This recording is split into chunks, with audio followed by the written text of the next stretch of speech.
방금 전에 소개받은 충북 ESG 포럼 대표 김채홍이라고 합니다. 오늘은 이제 두 번째로 주제가 탄소 중립과 신재생 에너지가 되겠습니다. 말씀드릴 순서는 다음과 같습니다. 첫 번째, 탄소 중립에 대해서 말씀을 드리고, 두 번째, 그린 뉴딜을 통한 탄소 중립사의 실현, 세 번째, 신재생 에너지 순으로 말씀을 드리겠습니다. 탄소 중립에 대해서 말씀을 드리겠습니다. 탄소 중립이란 화석 연료 사용 등 인간 활동에 따른 온실가스 배출량이 전 지구적 이산화탄소 흡수량과 균형을 이뤄 대기 중 이산화탄소 농도가 더 높아지지 않는 것을 의미합니다. 즉 이산화탄소 순 배출량이 0이 되도록 하는 것을 의미합니다. 또 다른 말로 탄소 제로라고도 얘기하고 있습니다. 그러려면 탄소 중립을 달성하려면 어떻게 해야 되느냐? 차량이나 공장 등의 화석 연료 연소 등에 의한 이산화탄소의 인위적 배출을 최대한 줄이고, 또 나머지 이산화탄소는 습지, 산림, 갯벌 등 흡수원을 확대해 흡수량을 늘리거나, 아니면 네거티브 배출 기술로 대기 중에 이산화탄소를 제거하면 될 것 같습니다. 네거티브 배출 기술이란 발전소, 제철소, 공장 이러한 그 산업시설에서 배출되는 이산화탄소 또는 대기 중 이산화탄소를 포집해서 제거하는 기술을 네거티브 배출 기술이다, 이렇게 말하고 있습니다. 다음은 탄소 급격세에 대해서 말씀을 드리겠습니다. 탄소 급격세란 자국보다 이산화탄소 배출이 많은 국가에서 생산, 수입되는 제품에 대해 부과하는 일종의 무역 관세라고 말씀을 드릴 수가 있습니다. 즉 수입품을 대상으로 해당 상품을 생산하는 과정에서 배출된 탄소량을 따져 비용을 부과하는 것으로 일종의 추가 관세죠. 그래서 미국 조 바이든 행정부와 유럽연합이 주도적으로 추진하는 새로운 관세 형태가 되겠습니다. 그래서 EU에서는 올해 7월 14일 탄소 급격세 도입을 또 선언을 하였습니다. 그 내용은 좀 이따 더 추가 설명드리겠습니다. EU의 탄소 중립사의 실현을 위한 단계별 그 과정을 일단 먼저 살펴보겠습니다. 1단계로 2023년부터 내후년이죠. 전기, 시멘트, 비료, 철강, 그다음에 알루미늄 등 탄소 배출이 많은 품목에 대해서 우선적으로 탄소 급격세를 시범 시행하겠다, 이렇게 발표했습니다. 2단계로 2025년부터는 전 품목에 대해 본격적으로 탄소 급격세를 확대 시행하겠다, 이렇게 선언을 하였습니다. 또 3단계로 2030년 온실가스 배출량을 55% 감축 달성하겠다, 이렇게 발표를 하였고요. 4단계로 2035년 이후 현재의 모든 자동차 이런 내연기관차 운행을 전면 중단해서 결국 5단계 2050년에서는 탄소 중립 사회를 실현하겠다라는 게 EU의 목표입니다. 우리나라도 여기에 맞춰서 2050년 탄소 중립 사회를 실현하겠다 이미 선언을 하였습니다. 그럼 우리나라 2050 탄소 중립 사회 실현 방안에 대해서 말씀을 드리겠습니다. 우리 정부는 지난해 2050 탄소 중립 선언과 2050 탄소 중립 추진 전략을 발표하면서 탄소 중립도 실현하고 경제 성장도 도모하고 또 더불어 삶의 질을 동시에 달성하겠다는 그러한 비전을 제시를 하였습니다. 그러면서 탄소 중립을 실현하기 위한 5대 기본 방향을 발표를 하였는데요. 첫 번째는 신재생 에너지 같은 이러한 그 에너지로 깨끗하게 생산된 전기나 그다음에 수소의 활용을 확대하겠다. 두 번째로 요즘 한참 첨단 ICT 기술이 개발이 되고 있는데요. 이러한 디지털 기술과 연계한 혁신적인 에너지 효율을 향상시키겠다. 그 다음에 세 번째, 탈탄소 미래기술 개발 및 상용화를 촉진시키겠다. 네 번째, 순환경제로 지속 가능한 산업혁신을 촉진하겠다. 그 다음에 5번째로 산림, 갯벌, 습지 등 자연 생태의 탄소 흡수 기능을 강화시키겠다. 이런 5가지 기본 방향을 발표를 하였습니다. 그러면은 탄소 중립 사회로의 전환을 위한 그 변화에 대해서 한번 살펴보겠습니다.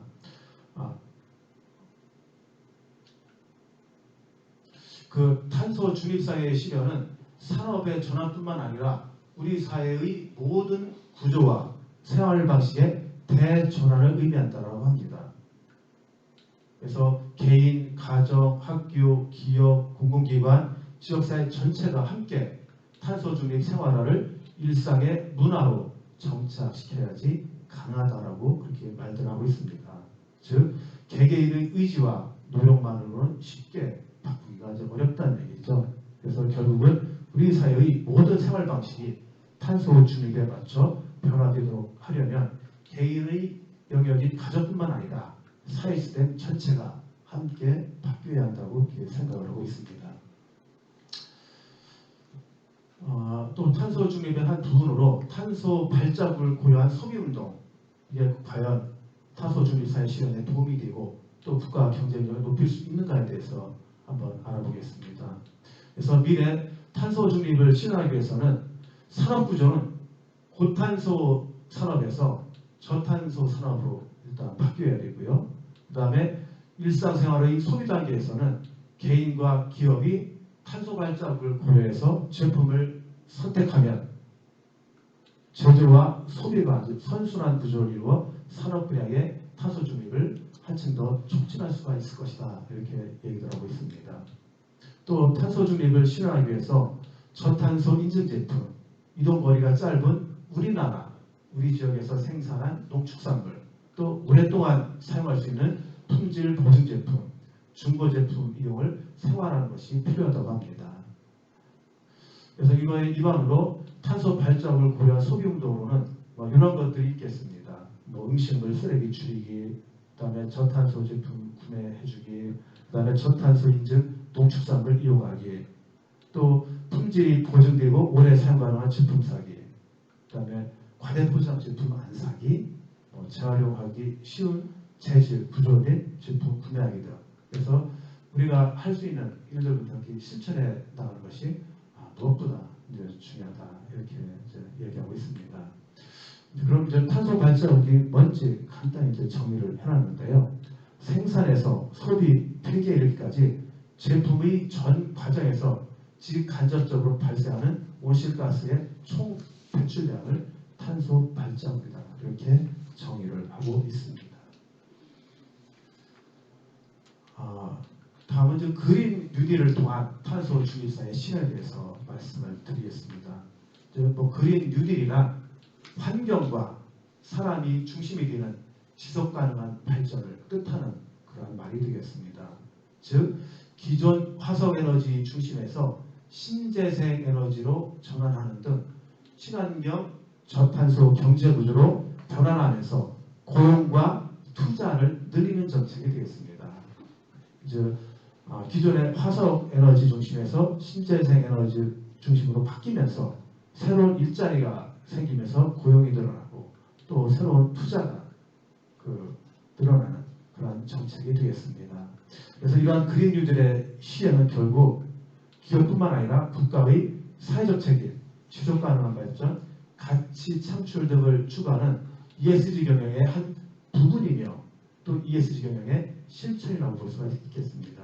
그래서 우리 정부의 2050 탄소 중립 사회 실현 목표를 달성하는데 매우 중요한 실천적 정책이다라고 그린 뉴딜 정책을 보고 있습니다. 이러한 그린 뉴딜 정책의 한 부분으로 이제 신재생 에너지의 어떤 역할에 대해서 말씀을 드리겠습니다. 그래서 에너지 분야 탄소 중립을 이루기 위해서는 건물의 냉난방 효율을 높이고 그다음에 고효율 전자기기를 사용하며 또 에너지 소비는 가능하면 줄이고 또 에너지 공급은 화석연료 중심에서 신재생 에너지로 전환해야지 탄소 중립을 이룰 수가 있다 이런 말씀이고요. 그럼 결국 신재생 에너지는 뭐냐? 그래서 신재생 에너지는 결국 신의 에너지와 재생 에너지를 합쳐서 부르는 말입니다. 이 신재생 에너지는 우리가 이제 환경 친화적이면서 화석 에너지의 고갈 문제, 그다음에 환경 오염 문제를 해결할 수 있는 그런 에너지라고 우리가 얘기하고 있습니다. 사실 이 신재생 에너지가 관심을 받기 시작한 것은 중동 유가의 어떤 불안정과 그다음에 기후 변화 협약의 규제 등에서 상당히 관심을 받기 시작했습니다. 그것이 요즘 와서는 관심에서 반드시 실천해야 되는 그러한 일로 이제 바뀌었습니다. 그래서 우리나라에서는 이제 8개 분야의 그 재생에너지와 3개 분야의 신에너지를 시정하고 있습니다. 8개 분야의 재생에너지는 태양광, 그 다음에 태양열, 바이오, 풍력, 수력, 지열, 해양에너지, 폐기물 에너지. 그래서 해양에너지는 이제 우리나라가 조수간만에 차가 심하기 때문에 조력발전, 그 다음에 파도가 많은 지역에 파력발전 같은 게 해양에너지가 되겠습니다. 폐기물 발전은 우리가 이제 쓰레기를 버릴 때 쓰레기 매립장에서 나오는 가스를 수집해서 그걸 다시 전기로 발전하는 그러한 에너지가 바로 폐기물 에너지입니다. 그 다음에 이제 신에너지는 뭐냐? 연료전지에 의해서 발전된 에너지. 그 다음에 석탄, 액화, 가스화 에너지라는 게 있습니다. 결국 석탄에다가 산소나 아니면 물 같은 걸 이렇게 혼합해서 석탄을 액화시켜서 마치 석유 형태로 이렇게 만드는 걸 갖다 우리가 액화라고 얘기하고요. 그 다음에 또 그 석탄에다가 산소나 수소가스를 주입해서 거기서 또 다른 이런 수소가스나 이런 여러 가지 메탄가스를 추출하는 걸 갖다가 가스화라고 합니다. 그래서 이런 걸 다 이제 에너지원으로 다 활용하는 거죠. 근데 이 석탄, 액화, 가스화 에너지는 우리나라에 영월에 있는데 환경적인 측면에서는 여러 가지 부작용이 많기 때문에 지금은 이제 관심을 받지 못하고 있는 그런 상태입니다. 그다음에 수소 에너지, 그걸 갖다 우리가 신에너지라고 얘기를 하고 있습니다.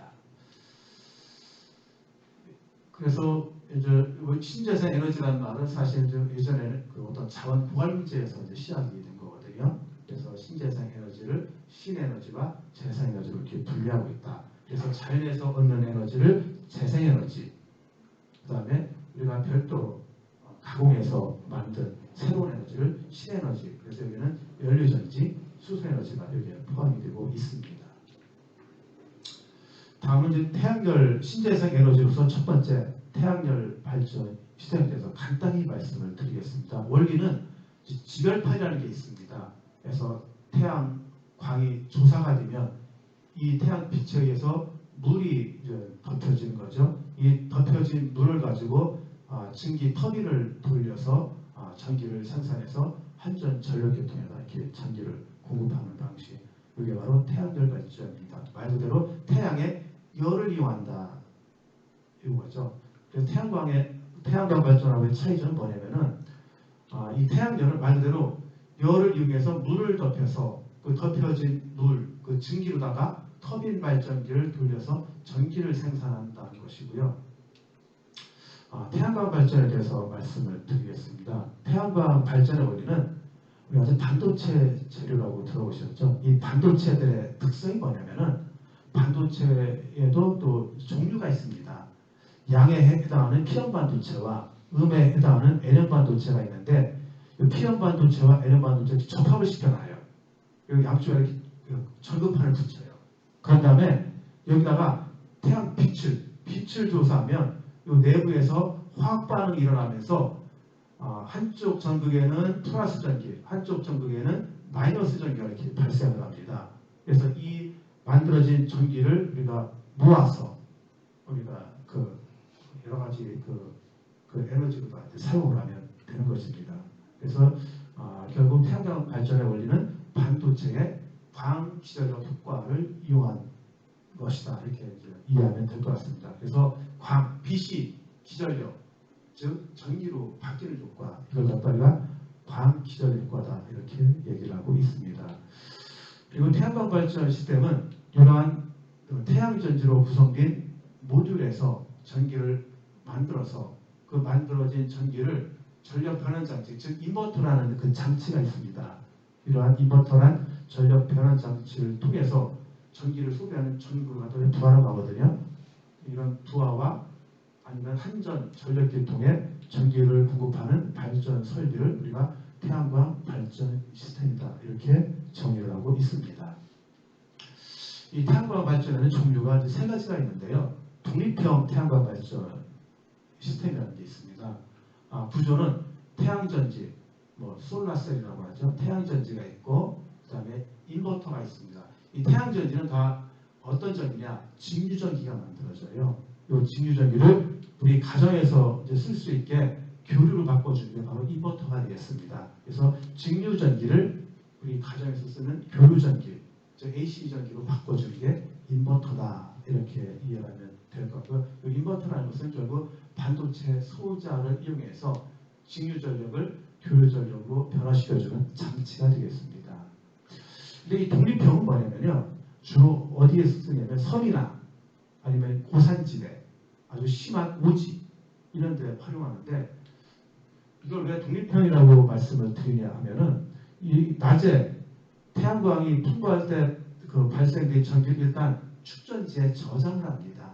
저장을 했다 태양이 없는 밤에 축전지에 저장된 에너지를 뽑아 쓰는 거죠. 인버터를 통해서 직류를 교류를 바꿔서 우리 가정 교류 부하기가 이렇게 이제 사용할 수 있게 그렇게 이제 구성이 되어 있습니다.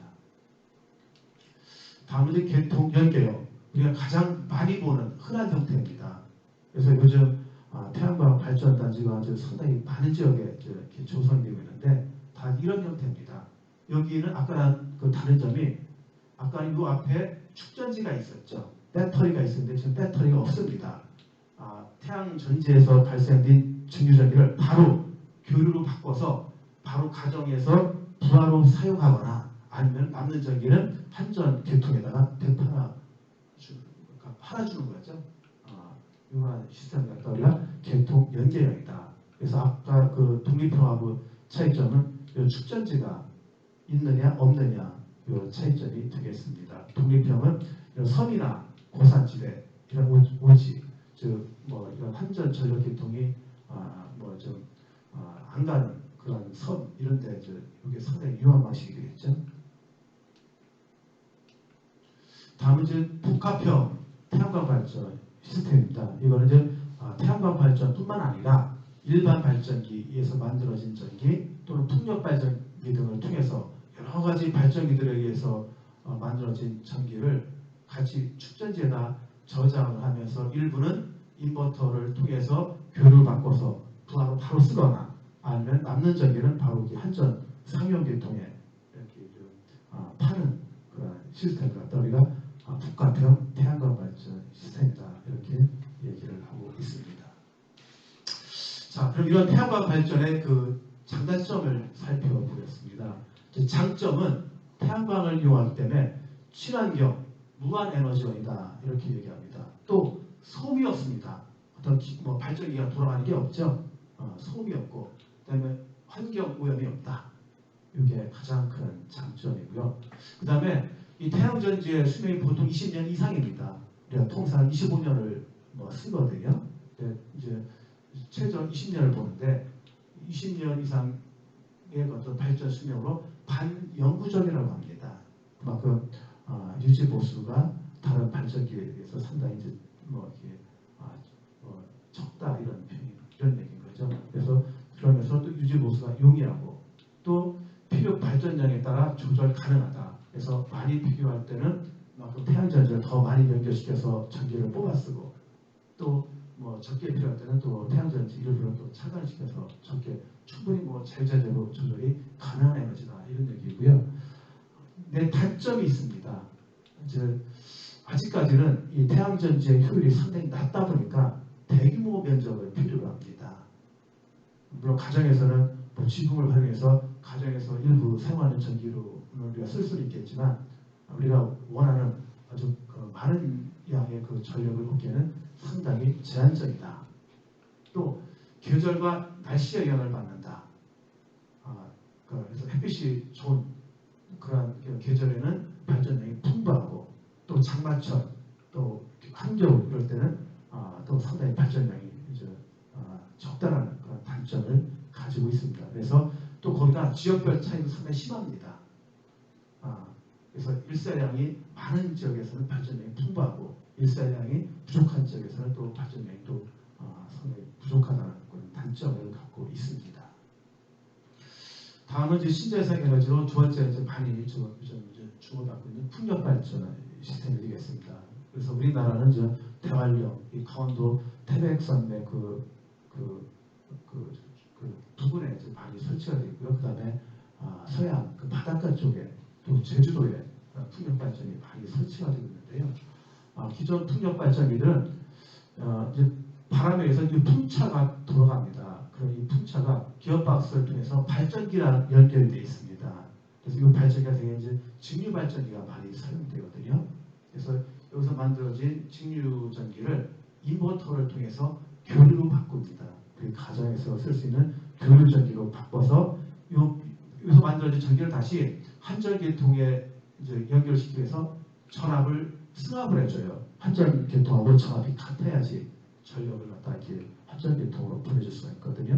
그래서 변압기가 이렇게 이제 필요한 구조가 기존의 풍력 발전이고, 최근에 이제 한전전력연구원에서 유압식 풍력 발전 시스템을 개발했습니다. 이건 뭐냐면은 이 풍차를 이용해서 유압 펌프를 가동시킵니다. 그럼 유압 펌프에 의해서 만들어진 유압을 이용해서 요즘 유압 모터라는 게 있거든요. 유압 전동기. 유압에 의해서 모터, 전동기가 돌아가요. 그 전동기가 돌아가면서 발전기를 돌려주는 겁니다. 그럼 여기서 이제 전기가 만들어지는데, 이때 만들어지는 전기는 직접 교류가 만들어져요.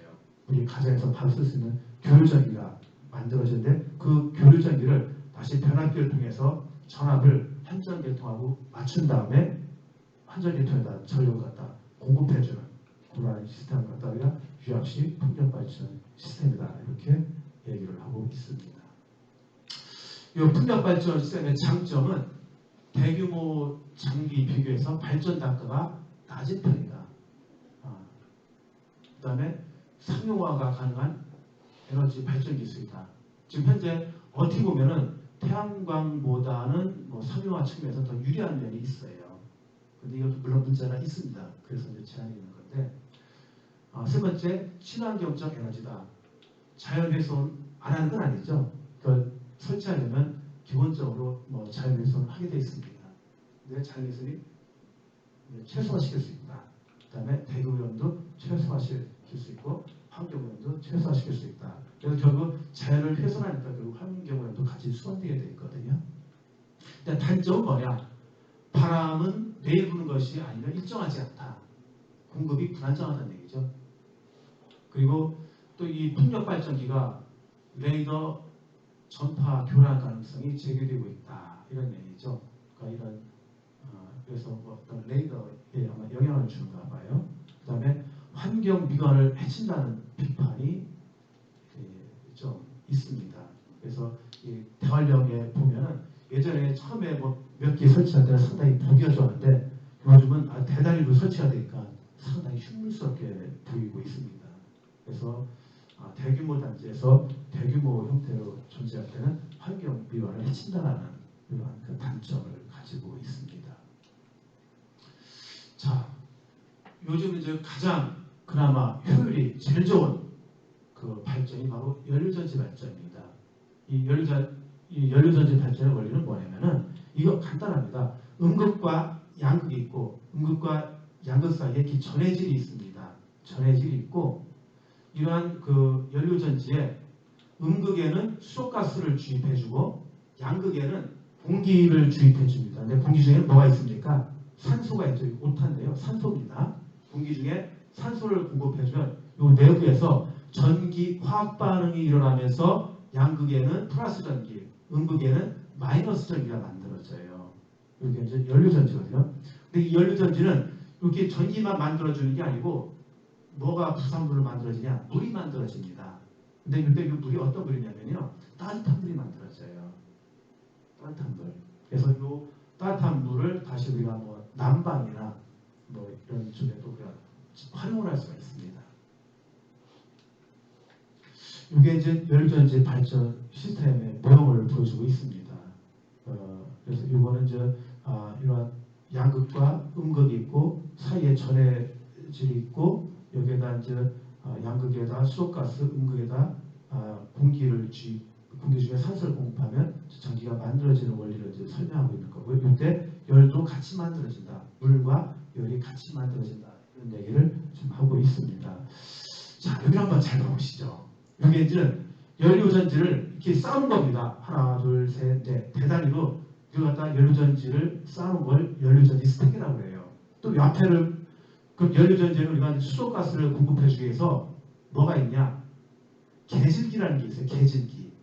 이 계질기는 뭐냐면은 LNG, 이 천연가스를 계질기가 수소가스로 이렇게 변화를 시켜줘요. 계질기가 변화시켜준 수소가스를 연료전지 양극에 주입하고 그다음에 음극에는 공기 중에 산소를 공급해서 이 연료전지에서 만들어진 전기를 물론 연료전지에서 만들어진 전기도 직류전기예요. 플러스 마이너스가 있는 직류전기. 이 직류전기를 인버터를 통해서 교류를 바꿔줍니다. 그러면서 한전 삼용계통에다가 전력을 갖다 공급해주는 우리 가정에 이렇게 공급해주는 그런 시스템 갖다 연료전지 발전이다. 이렇게 얘기를 하고 있습니다.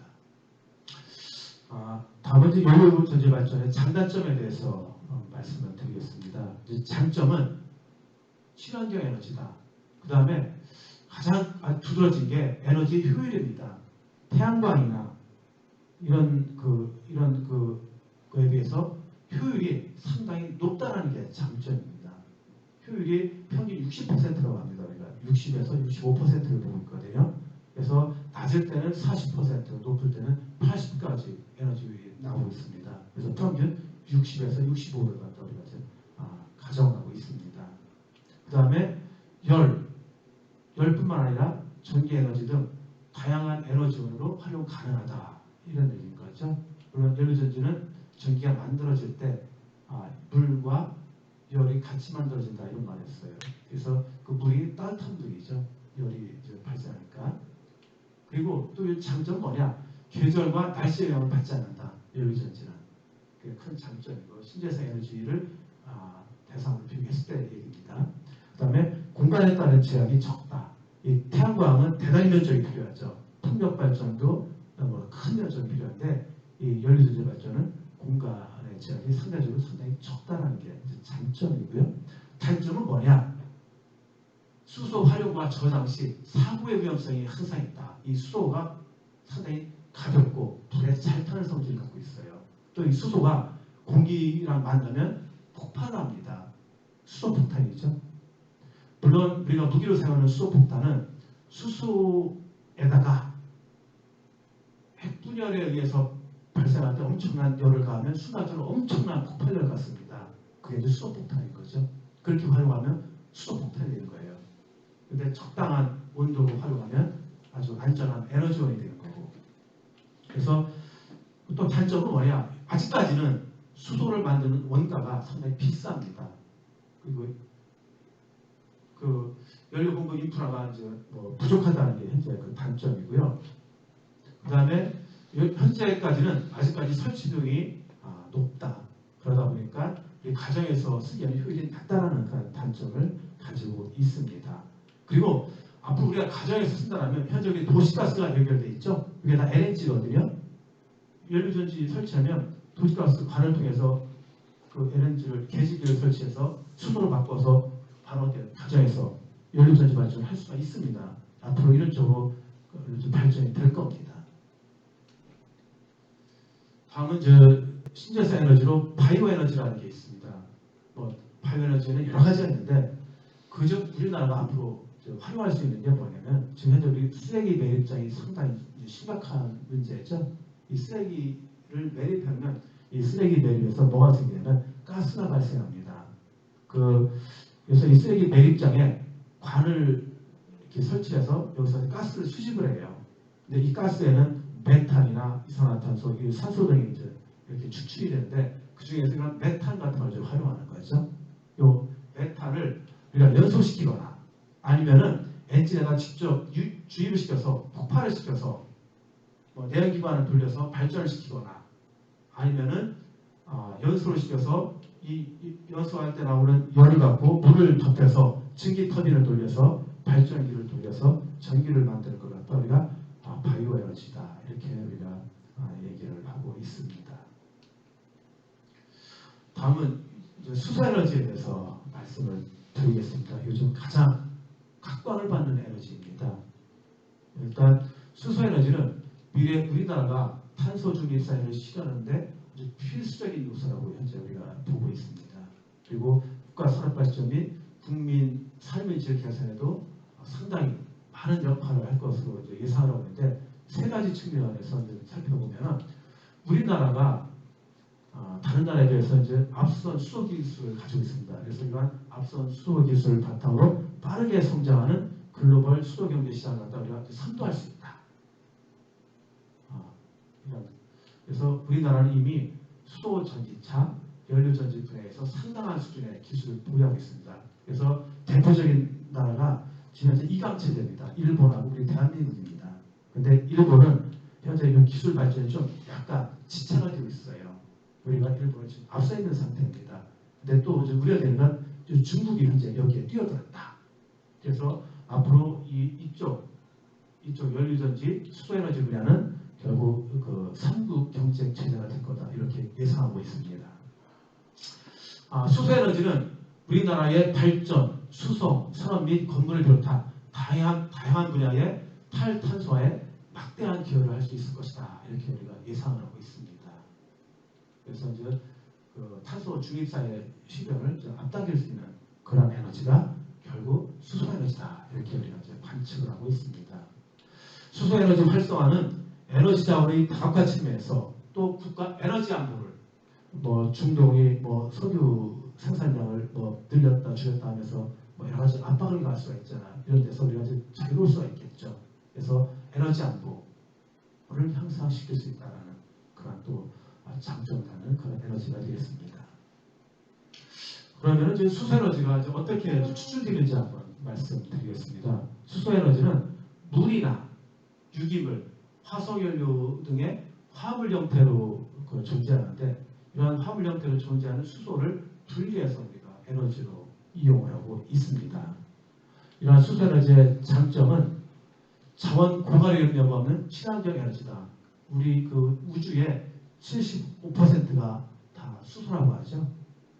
또 물에 또 H2O가 물이잖아요. 물이 상당히 리치가 풍부하잖아요. 그 물에서 추출해서 쓸 수가 있습니다. 그래서 자원 고갈의 여부가 없는 친환경 에너지다. 또 현재 에너지 시스템에서 사용되는 거의 모든 분야에 그대로 다 이용이 가능하다. 또 연소 시 발생하는 발열량이 석유의 3배입니다. 열 발생량이 상당히 효율적이죠. 그러면서 오염물질이 발생하지 않아요.